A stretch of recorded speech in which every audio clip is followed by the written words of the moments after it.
Inland areas, the only thing you have to worry about as you're headed out the door, maybe for Sunday morning errands, going to be a little fog. We do have a dense fog advisory in place until 9 o'clock for Glades, Hendry, and inland Collier counties.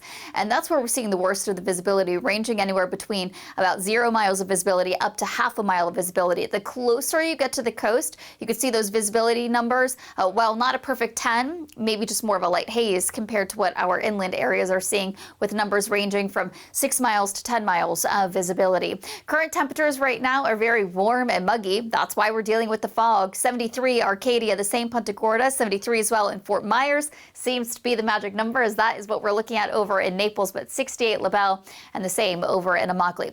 High pressure is in place. That's keeping us nice and dry, but when I put the models into motion, we do have a disturbance that will move through Monday, and that is going to bump up our rain chances. So for today, we're looking sunny and dry. Monday afternoon through our evening hours, we could see a couple of scattered showers firing up, crossing over to the east coast. Dry for your Tuesday morning, and then Tuesday, inland showers once again. With it being the weekend, and then we also have the work week just ahead of us, I do want to time out the rain for you, just so that way you know what you're facing depending on whatever your plans are.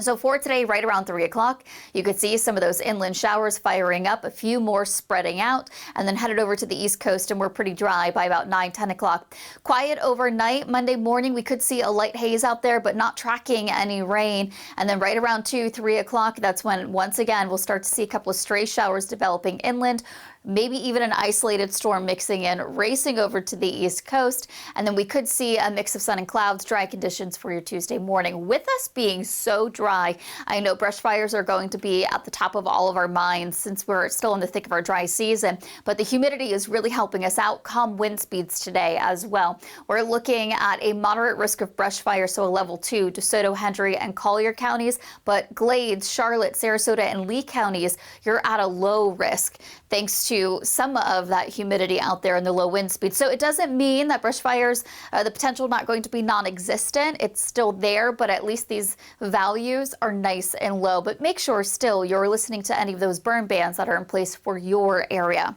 So right now in Naples, we're sitting at 73 degrees. Really no breeze to mix any fog out, but at least here we do have visibility at a perfect 10. As we head into the afternoon, I told you going to be a hot one, forecasting a high of 87 over in Port Charlotte, 89 Cape Coral through Fort Myers, the same through our inland Lee County areas, a high of 93 in Immokalee, 91 over in Orange Tree. If you wanted to beat the heat and get out on the boat, no advisories with your marine boating forecast, seas a foot or less. We have a light chop on your inland waters. And if you thought this weekend was hot, we will be warming up into your work week. Take a look at these numbers. So for today, mostly sunny with a high of 89. By tomorrow, 90. Then we are very dry Tuesday through the rest of the work week. High of 92 on Tuesday, 93 Wednesday, 94 by Thursday, with low 90s continuing as we wrap up your work week and head into your next weekend. 8:19 is your time. You're watching Fox 4 Morning News.